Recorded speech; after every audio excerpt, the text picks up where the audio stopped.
ଆପଣଙ୍କ ପିଲା ଯଦି ଆପଣଙ୍କୁ 100 ଟଙ୍କା ମାଗେ ଆପଣ କ'ଣ କରିବେ? ହୁଏତ ଆପଣ କହିବେ ନିଅ, ଯାହା ଇଚ୍ଛା ହେଉଛି କିଣି ନିଅ। କିନ୍ତୁ କେବେ ଭାବିଛନ୍ତି କି ଆମେ ପିଲାଙ୍କୁ ଟଙ୍କା ଦେଉଛୁ କିନ୍ତୁ ଟଙ୍କାର ମୂଲ୍ୟ ଶିଖାଉଛୁ କି? ପିଲା ଯଦି ଛୋଟବେଳୁ ଶିଖିଯାଏ ଯେ ମିଳିଥିବା ସବୁ ଟଙ୍କା ଖର୍ଚ୍ଚ କରିଦେବା ନୁହେଁ, କିଛି ସଞ୍ଚୟ କରିବାକୁ ହେବ, କିଛି ନିଜ ଆବଶ୍ୟକତା ପାଇଁ ରଖିବାକୁ ହେବ ଏବଂ କିଛି ଅନ୍ୟକୁ ଦେବାକୁ ହେବ, ତେବେ ସେ କେବଳ ଟଙ୍କା ସଞ୍ଚୟ କରିବ ନାହିଁ, ସେ ନିଜ ଭବିଷ୍ୟତକୁ ସଞ୍ଚୟ କରିବ। ଆସନ୍ତୁ ଏମିତି ଜଣେ ପିଲାର କାହାଣୀ ଶୁଣିବା। ଆଦିତ୍ୟ ଥିଲା 9 ବର୍ଷର ଏକ ଚଞ୍ଚଳ ପିଲା। ତାକୁ ଖେଳନା ଖୁବ୍ ଭଲ ଲାଗୁଥିଲା। ଦୋକାନ ଆଗରେ ନୂଆ ଖେଳନା ଦେଖିଲେ ସେ ବାପାଙ୍କୁ କହୁଥିଲା, ବାପା ଏଇଟା ମୋତେ କିଣିଦିଅ। ଚକୋଲେଟ୍ ଦେଖିଲେ ମଧ୍ୟ ବାପା ଚକୋଲେଟ୍, ଏବଂ ନୂଆ ଗେମ୍ ଦେଖିଲେ ବାପା ଏଇଟା ମୋର ବି ଦରକାର। ତାର ବାପା ମା ତାକୁ ବହୁତ ଭଲ ପାଉଥିଲେ।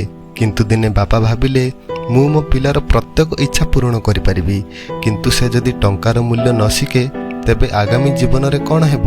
ସେଇଦିନ ବାପା ଆଦିତ୍ୟକୁ ପାଖରେ ବସାଇଲେ ଏବଂ କହିଲେ, ପୁଅ ଆଜିଠାରୁ ଆମେ ଘରେ ଏକ ନୂଆ ଖେଳ ଖେଳିବା। ଆଦିତ୍ୟ ଆଶ୍ଚର୍ଯ୍ୟ ହୋଇ ପଚାରିଲେ, ବାପା କେଉଁ ଖେଳ? ବାପା 3ଟି ଛୋଟ କାଚ ବାକ୍ସ ଆଣିଲେ ଏବଂ ପ୍ରଥମଟିରେ ଲେଖିଲେ ସଞ୍ଚୟ, ଆଉ ଦ୍ୱିତୀୟଟିରେ ଲେଖିଲେ ଖର୍ଚ୍ଚ ଏବଂ ତୃତୀୟଟିରେ ଲେଖିଲେ ଦାନ। ବାପା କହିଲେ, ତୁମେ ଯେତେବେଳେ ନିଜ ଦାୟିତ୍ୱର କୌଣସି ଛୋଟ କାମ ବହୁତ ଭଲ ଭାବରେ କରିବ, ଆମେ ତୁମକୁ କିଛି ପକେଟ୍ ମନି ଦେବୁ, କିନ୍ତୁ ସବୁ ଟଙ୍କା ଖର୍ଚ୍ଚ କରିପାରିବ ନାହିଁ। ତୁମେ ନିଜର ନିଷ୍ପତ୍ତି ନେବ ଯେ କେତେ ସଞ୍ଚୟ କରିବ ଆଉ କେତେ ଖର୍ଚ୍ଚ କରିବ ଏବଂ କେତେ ଦାନ କରିବ। ଆଦିତ୍ୟ ବହୁତ ଖୁସି ହୋଇଗଲା। ପରଦିନ ଆଦିତ୍ୟ ନିଜ ବହିଗୁଡ଼ିକୁ ସଜାଇଲା ଏବଂ ନିଜ ପଢ଼ା ଟେବୁଲ ସଫା କଲା। ମାଙ୍କୁ ଘରର ଛୋଟ ଛୋଟ କାମରେ ସାହାଯ୍ୟ କଲା। ତ ଏହା ଦେଖି ବାପା ତାଙ୍କୁ 20 ଟଙ୍କା ଦେଲେ। ଆଦିତ୍ୟ ଭାବିଲା, ମୁଁ ଏହି 20 ଟଙ୍କାରେ ଚକୋଲେଟ୍ କିଣିବି, କିନ୍ତୁ ତାର ଆଖି ପଡ଼ିଲା ସଞ୍ଚୟ ବାକ୍ସ ଉପରେ। ସେ ଭାବିଲା ଯଦି ମୁଁ ସବୁ ଖର୍ଚ୍ଚ କରିଦିଏ ତେବେ ମୋ ପାଖରେ କିଛି ରହିବ ନାହିଁ। ତେଣୁ ସେ 10 ଟଙ୍କା ସଞ୍ଚୟ କଲା ଏବଂ 5 ଟଙ୍କା ଖର୍ଚ୍ଚ ପାଇଁ ରଖିଲା ଆଉ 5 ଟଙ୍କା ଦାନ ବକ୍ସରେ ପକାଇଲା।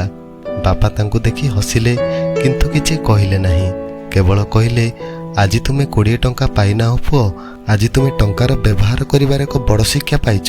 ଆଦିତ୍ୟର ସଞ୍ଚୟ ବାକ୍ସରେ ଟଙ୍କା ବଢ଼ିବାକୁ ଲାଗିଲା। ଦିନେ ସେ ବାକ୍ସ ଖୋଲି ଟଙ୍କା ଗଣିଲା। ବାପା ମୋର 250 ଟଙ୍କା ହୋଇଗଲା। ବାପା କହିଲେ, ବହୁତ ଭଲ, ଏବେ ତୁ କ'ଣ କରିବୁ? ଆଦିତ୍ୟ କହିଲା, ମୁଁ ଏକ ବଡ଼ ଖେଳନା କିଣିବି। ବାପା କହିଲେ, କିଣିପାରୁ, କିନ୍ତୁ ଯଦି ଆଉ କିଛି ଦିନ ଅପେକ୍ଷା କରିବୁ ତେବେ ଆହୁରି ଅଧିକ ଟଙ୍କା ଜମା ହୋଇପାରେ। ଆଦିତ୍ୟ ପ୍ରଥମ ଥର ପାଇଁ ନିଜ ଇଚ୍ଛାକୁ କିଛି ଦିନ ପାଇଁ ରୋକିଲା। ସେ ଆଉ ସଞ୍ଚୟ କରିବାକୁ ଲାଗିଲା। ମାସ ଶେଷରେ ଆଦିତ୍ୟର ସଞ୍ଚୟ ହେଲା 500 ଟଙ୍କା। ବାପା ତାକୁ ଡାକି କହିଲେ, ତୁମେ ଯେତେ ଟଙ୍କା ନିଜେ ସଞ୍ଚୟ କରିଛ ମୁଁ ତୁମ ସଞ୍ଚୟରେ ଆଉ କିଛି ଟଙ୍କା ଯୋଗ କରୁଛି। ଆଦିତ୍ୟ ଆଶ୍ଚର୍ଯ୍ୟ ହୋଇଗଲା, ସତରେ? ବାପା କହିଲେ, ହଁ, ଏହା ତୁମର ପରିଶ୍ରମ ଓ ସଞ୍ଚୟର ପୁରସ୍କାର। ଆଦିତ୍ୟର ଆଖିରେ ଖୁସି ଚମକି ଉଠିଲା। ସେହି ଦିନଠାରୁ ସଞ୍ଚୟ ତା ପାଇଁ ଏକ ଭାର ରହିଲା ନାହିଁ, ସଞ୍ଚୟ ତା ପାଇଁ ଏକ ଖେଳ ହୋଇଗଲା। କିଛି ଦିନ ପରେ ଆଦିତ୍ୟ ତାର ମାଙ୍କ ସହ ବଜାରକୁ ଯାଉଥିଲା। ସେଠାରେ ସେ ନିଜ ବୟସର ଜଣେ ପିଲାଙ୍କୁ ଦେଖିଲା।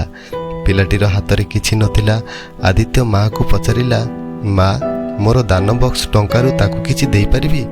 ମା ତାର ମୁଣ୍ଡରେ ହାତ ରଖି କହିଲେ, ନିଶ୍ଚୟ ପୁଅ। ଆଦିତ୍ୟ ନିଜ ଦାନ ବକ୍ସରୁ କିଛି ଟଙ୍କା ନେଇ ସେହି ପିଲାକୁ ସାହାଯ୍ୟ କଲା। ସେଦିନ ତାର ମନରେ ଏକ ଅଦ୍ଭୁତ ଖୁସି ଜନ୍ମ ନେଇଥିଲା। ସେ ବୁଝିଲା, ଟଙ୍କା ନିଜ ପାଇଁ ଖର୍ଚ୍ଚ କଲେ ଖୁସି ମିଳେ, କିନ୍ତୁ ଟଙ୍କାରେ ଅନ୍ୟକୁ ଖୁସି ଦେଇପାରିଲେ ମନରେ ଆହୁରି ବଡ଼ ଖୁସି ମିଳେ। ପିଲାକୁ କେବଳ ଟଙ୍କା ଦିଅନ୍ତୁ ନାହିଁ, ଟଙ୍କାର ମୂଲ୍ୟ ଶିଖାନ୍ତୁ। ପିଲାର ପ୍ରତ୍ୟେକ ଭଲ କାମ ପାଇଁ ପ୍ରତିଥର ଟଙ୍କା ଦେବା ଆବଶ୍ୟକ ନୁହେଁ। ଏମିତି ଅନେକ କିଛି କାମ ଶିଖାଇ ପାରିବା ଯାହା ପିଲାଙ୍କୁ ଏକ ଦାୟିତ୍ୱବାନ ମଣିଷ ରୂପେ ଗଢ଼ି ତୋଳିବ।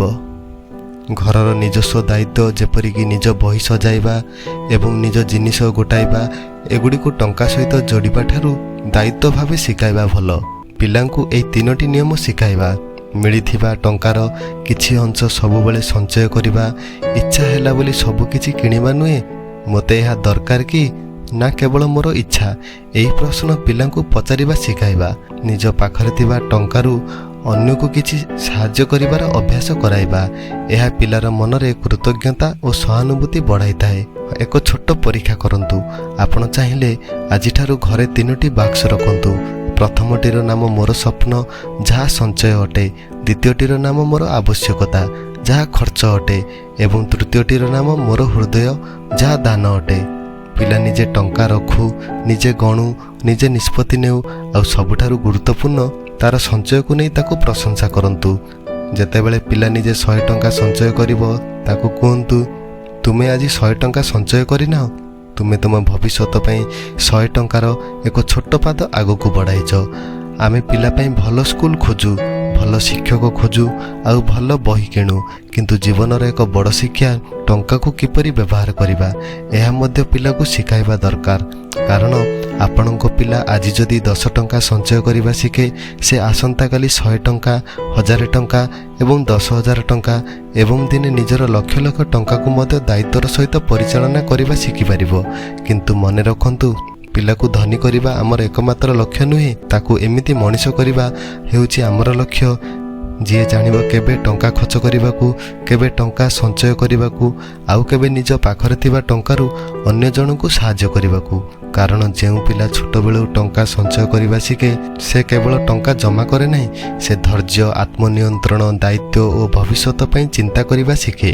ଆଉ ଯେଉଁ ପିଲା ନିଜ ସଞ୍ଚୟରୁ ଅନ୍ୟକୁ ଦେବାକୁ ଶିଖେ, ସେ ବଡ଼ ହୋଇ କେବଳ ସଫଳ ମଣିଷ ନୁହେଁ, ଜଣେ ଭଲ ମଣିଷ ମଧ୍ୟ ହୋଇପାରେ। ତେଣୁ ପିଲାଙ୍କ ହାତରେ କେବଳ ଟଙ୍କା ଦିଅନ୍ତୁ ନାହିଁ, ତାକୁ ଟଙ୍କାର ସଠିକ୍ ବ୍ୟବହାର ଜ୍ଞାନ ଦିଅନ୍ତୁ। ଏହି ଛୋଟ ଶିକ୍ଷାଟି ହୁଏତ ଦିନେ ତାର ସବୁଠାରୁ ବଡ଼ ସମ୍ପଦ ହୋଇଯିବ।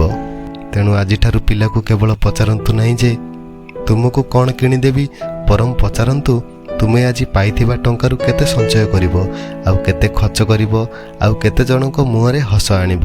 ହୁଏତ ଏହି ଛୋଟ ପ୍ରଶ୍ନଟି ଆପଣଙ୍କ ପିଲାର ଆର୍ଥିକ ଭବିଷ୍ୟତକୁ ବଦଳାଇ ଦେଇପାରେ।